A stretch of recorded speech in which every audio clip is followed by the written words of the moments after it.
경제 뉴스가 연예 뉴스처럼 들리는 그날까지 경제 브리핑 불편한 진실.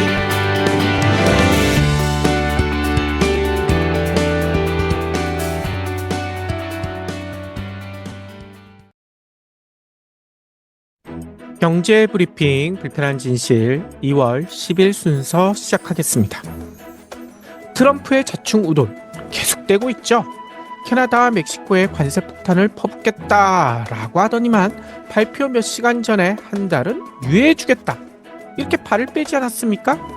뿐만 아니죠. 가상화폐 대통령이 되겠다라고 공언했었는데 정작 측근은 가상화폐 규제를 언급하기도 했고요. 게다가 미 정부 선박의 파나마 운하 통행료를 면제받았다라는 깜짝 발표를 했는데 정작 파나마 정부는 그런 약속을 한 적이 없다라고 발끈하고 있지 않습니까? 이럴 줄 알았지만 트럼프 취임 한 달도 채 지나지 않았는데 혼란은 갈수록 깊어지는 것 같더라고요. 그런데 이런 상황에서 재미난 지적이 하나 있어요. 영국 매체 텔레그래프 뭐라고 했는지 아세요? 에너지 분야에서 트럼프는 중국의 유용한 바보다 이렇게 보도를 했더라고요. 아니 바보면 바보지 유용한 바보? 이게 도대체 무슨 의미일까요? 한마디로 보구란 말 아닐까요? 반면에 일각에서는 트럼프의 이런 자충우돌이 계산된 전략이다 이런 주장도 있거든요. 아니 도대체 이건 또 무슨 말일까요?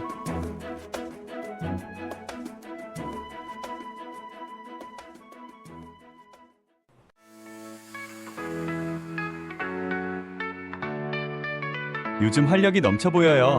비결이 있나요? 레몬즙 마셨을 뿐인데요. 나도 홈쇼핑에서 레몬즙 사서 마셨는데 효과 없더라고요. 아무 레몬즙이나 마시니 그렇죠. 기왕이면 세계적인 레몬 산지 스페인에서 생산된 레몬으로 만든 것을 먹어야죠. 그것도 레몬 한 개를 그대로 한 포에 담은 레몬즙을 마셔야 해요. 그런 레몬즙도 있나요? 경불진의 오랜 깐부 브리오 비타민에서 살 수 있는 레몬즙이 있잖아요. 유기농 인증을 받은 데다 레몬 이외에는 아무것도 넣지 않아 안심할 수 있어요. 우와, 국내 유기가공식품 인증은 물론 유럽연합 유기농 인증까지 받아 믿을 수 있겠군요. 간편하게 1일 1레몬하면 요즘 유행하는 독감도 걱정 없어요. 네이버나 카카오에서 브리오 비타민을 검색해서 1일 1레몬 하세요.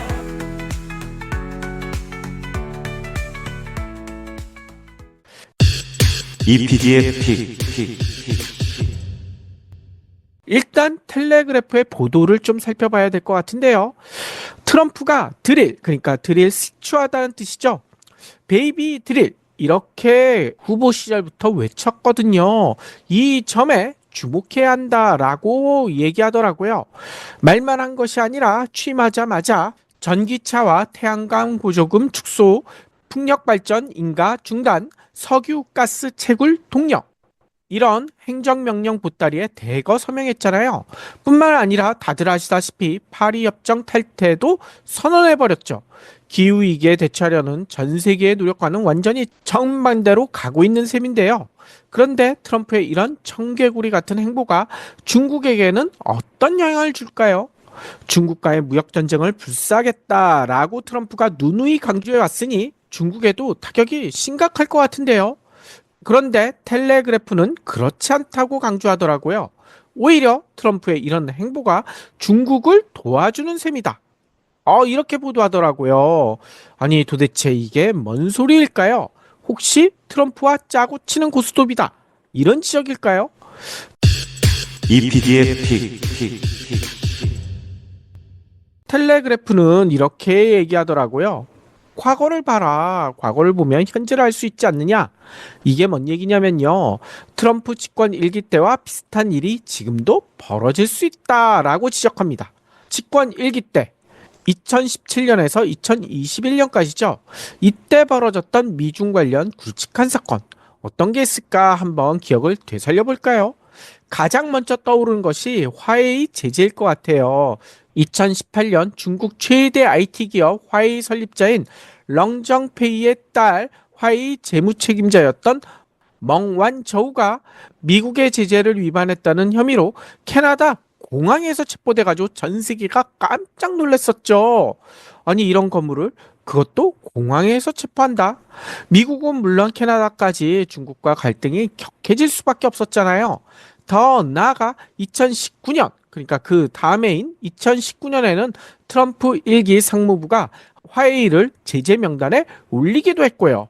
미국은 물론 외국 제조업체까지, 특히 우리나라에까지 화웨이의 반도체를 판매하지 못하게 이렇게 압박을 했잖아요. 화웨이의 미국 내 5G 네트워크 장비가 중국 군부의 스파이 활동에 악용될 수 있다. 국가 안보에 위협이 된다. 요즘 딥시크 가지고도 이런 비슷한 얘기가 나오는데 과거에도 그랬다는 겁니다. 하지만 당시 세계 선두를 달렸던 중국의 5G 기술을 억제하려는 속셈이 다분하다라는 지적이 많았었거든요. 그런데 미국의 이런 제재, 중국에 어떤 결과를 갖다 줬을까요? 결과가 어땠을까요? EPD의 픽. 당연히 화웨이 수출 규제를 받으니 추락할 수밖에 없었겠죠. 화웨이는 추락했습니다. 2018년까지만 해도 삼성에 이어 세계 2위 스마트폰 제조업체가 바로 화웨이였거든요. 중국의 탄탄한 내수 그리고 수출도 많이 했었어요. 그렇기 때문에 세계 2위 자리를 차지했었는데 트럼프의 제재 이후 고성능 반도체칩 공급이 중단됐잖아요. 스마트폰 사업이 급격히 축소될 수밖에 없었죠. 그래서 2021년 화웨이의 매출은 전년 대비 무려 29%나 감소해버렸습니다. 스마트폰뿐만이 아니죠. 화웨이의 반도체 자회사 하이실리콘, 이름 기억나시는 분들 많으실 거예요. 하이실리콘 매출도 2020년만 해도 82억 달러였는데 2021년이 되니까 15억 달러, 무려 81%나 급감해버렸습니다. 아니 그러면 이거 화웨이 망한 거 아니야? 대부분 그렇게 생각하실 텐데요. 혹시 뉴스에서 화웨이 망했다는 소식 들어보셨나요? 아직 없습니다. 오히려 화웨이 지금 살펴보니까요. 화려하게 부활하고 있더라고요.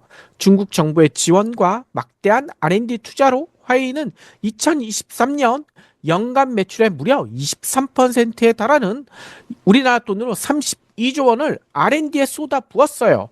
그러면서 자체 반도체와 소프트웨어 개발에 집중했다는 거예요. 그 결과가 어떻게 됐을까요? 2024년 화웨이 매출은 무려 170조 원, 전년 대비 22%가 급증을 해버렸습니다. 트럼프의 화웨이 제재 이전 수준에 근접했다는 거예요. 특히 스마트폰 시장에서도 화웨이가 엄청난 센세이션을 일으켰거든요. 아마 이 뉴스 다들 기억나실 텐데요. 중국 내수 시장에서 애플의 점유율을 야금야금 화웨이가 빼앗기 시작해서요. 2024년에는 중국 스마트폰 시장에서 화웨이 점유율이 무려 18%, 트럼프 제재 이후 처음으로 다시 1위를 차지했습니다. 애플을 제꼈다는 거예요. 특히 지난해 11월에 출시했던 화웨이의 최신 스마트폰 시리즈 메이트 70. 국내에서는 큰 인기를 끌진 못했지만 전 세계적으로 화제를 모았었죠. 미국의 반도체 부품 의존에서 벗어나 중국 내에서 자체적으로 개발한 기술을 기반으로 이 스마트폰을 만들었거든요. 운영체제 역시 구글의 서비스 완전히 연결을 끊고요. 자체 개발한 하모니 넥스트 이런 OS를 탑재를 했습니다. 그런데도 세계 최초로 기지국 없이 문자 메시지가 가능한 위성 호출 시스템을 적용하는 등 미국의 강력한 제재 속에서도 오히려 하드웨어, 소프트웨어 부문에서 모두 기술적 자립을 이뤘다. 이런 평가까지 받았거든요. 그러면서 전 세계적으로 이 메이트 17이 큰 화제를 모으면서 큰 반전을 이뤘거든요. 그런데 이런 반전 화웨이만이 아닙니다. 중국의 첨단 기술 발전을 억제하기 위해 트럼프 1기 때 광범위한 수출 통제, 제재, 이런 조치가 반도체, 슈퍼컴퓨터 등 AI 관련 핵심 기술에 대한 중국의 AI 생태계에도 큰 영향을 미칠 수밖에 없었거든요. 당시 미 상무부는 앞서 언급했던 화웨이를 비롯해 중국 기업들을 대거 제재 명단에 올리기도 했고요. 이는 AI 모델 훈련에 필요한 GPU, 그러니까 다들 아시죠? 엔비디아 관련된 이 그래픽 처리 장치 같은 고성능 반도체의 중국 수출 제한으로 이어졌거든요. 하지만 다들 아시잖아요. 얼마 전 전 세계를 놀래켰던 딥시크 열풍에서 보듯이 중국 스타트업들이 미국의 거대 빅테크 기업에 버금가는 EI를 만들어내기까지 했습니다. 이 딥시크를 만든 스타트업과 비슷한 업체가 중국 내에만 무려 4,000개가 있다는 얘기가 있더라고요. 특히 이 딥시크가 공개된 날도 매우 공교로운데요. 1월 20일이었거든요. 1월 20일. 이날이 무슨 날일까요? 다들 기억하실지 모르겠지만 이날이 트럼프 취임식이었습니다. 트럼프 취임식. 이 때문에 트럼프 취임식 뉴스가 딥시크에 살짝 묻히기도 했거든요. 아니 왜 이렇게 딥시크 관련돼서 호들갑을 떠는지는 지난 방송 젠슨 황이 딥시크에 박수를 보내는 이유에서 자세히 알아봤잖아요. 100분의 1에 불과한 개발 비용과 이용료에도 불구하고 성능은 챗 GPT나 라마에 못지않은 데다 이게 모두 오픈소스로 공개돼 있지 않습니까? 누구든 원하면 딥시크를 가져다가 최적화해서 자신만의 AI로 만들 수 있다는 거예요. 그러니 우리나라의 네이버나 카카오 같은 기업들도 미국의 빅테크 기업 더 이상 의존하지 않아도 된다는 겁니다. 독립할 수 있는 계기가 마련된 셈이다. 그래서 네이버와 카카오 주가가 한동안 꽤 많이 뛰었잖아요. 즉 트럼프가 기술 개발을 막으려고 중국을 제재하면 할수록 중국은 독립적인 기술 개발로 경쟁력을 확보했다라는 평가를 받고 있다는 겁니다.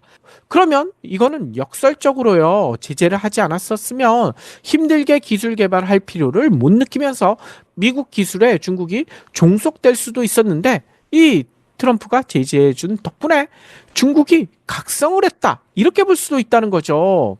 트럼프 형님이 머리를 세게 쳐준 덕분에 뭔가 깨닫고 열심히 공부했다. 뭐 이런 얘기를 하는 겁니다.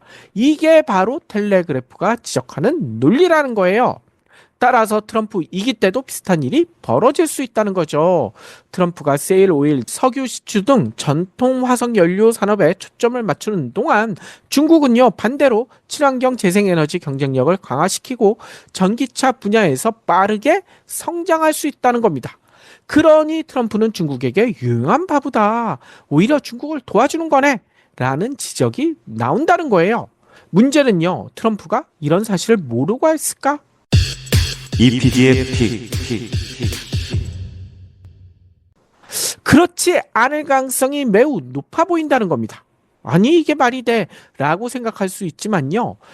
애청자 여러분들이 좋아하시는 경제학의 게임 이론 있잖아요. 게임 이론에는 적과의 동침이라는 전략이 있습니다.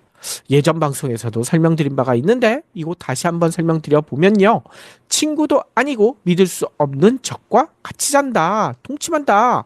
이게 어떻게 말이 될까? 일반적인 시각에서는 이해하기 힘들지만 게임 이론에서는 철저히 개선적으로 움직이잖아요. 적과의 동침이 자신에게 이익이 되기 때문에 그렇게 한다는 거죠.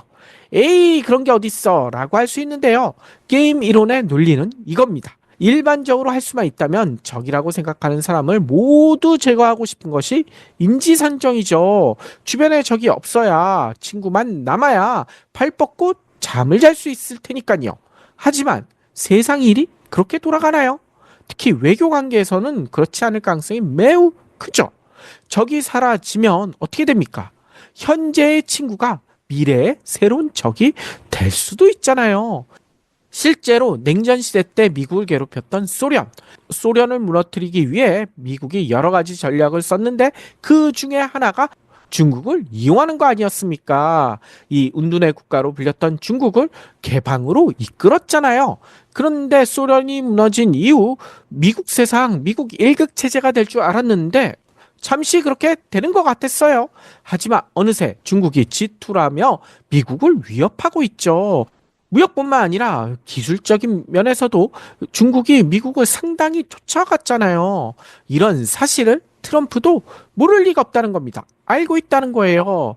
따라서 중국을 너무 심하게 몰아쳐서 무너뜨리게 되면 또 다른 적이 나타날 수 있다는 사실 트럼프는 알고 있다는 겁니다.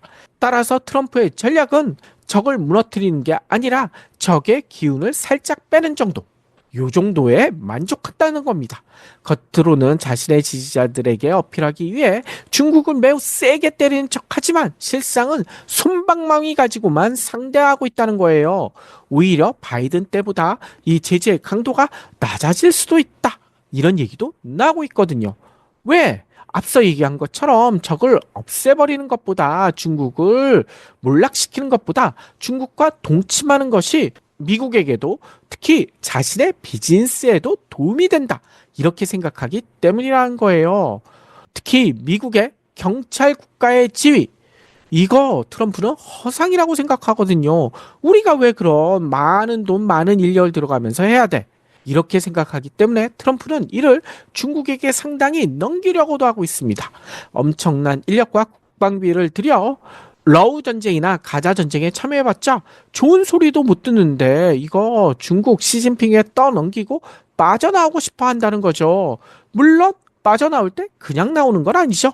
비즈니스적인 이권만 챙길 수 있다면 중국에게 경찰지 국가를 다 넘길 수도 있다는 겁니다. 따라서 앞으로 각종 뉴스에서 나오는 미국과 중국, 트럼프와 시진핑 관련 내용은 행간을 읽을 필요가 있어 보인다는 거예요. 혹시 이거 짜고 치는 고스톱은 아닌지, 적과의 동침 전략은 아닌지, 겉으로는 세게 싸우는 척하면서 솜방망이만 휘두르는 것은 아닌지, 이거를 살펴야 된다는 겁니다. 그런데 여기서 또 한 가지 문제가 있죠. 이런 사이에 트럼프가 한국에 대해서는 어떻게 생각하고 있을까? 한국은 머니머신으로 여기고 있다는 것이 문제라는 거예요. 중국과는 적과의 동침을 하면서 솜방망이만 휘두르면서 진짜 방망이는 다른 나라, 즉 한국에 휘두를 가능성도 매우 높다는 거죠. 따라서 중국과도 과감하게 동침하는 트럼프의 속내를 꿰뚫고 현명하게 트럼프를 구슬릴 대통령을 하루라도 빨리 뽑아야 한다는 겁니다. 그래야 우리나라, 우리 경제가 살아날 수 있을 것 같아요.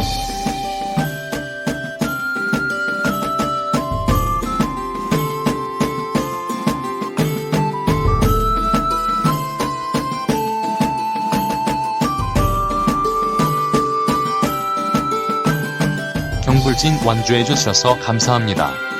하트 투척, 댓글 남기기, 링크 공유, 계좌 후원 등 경불진 2PD에게 힘을 보태주세요. 더 좋은 내용으로 보답하겠습니다.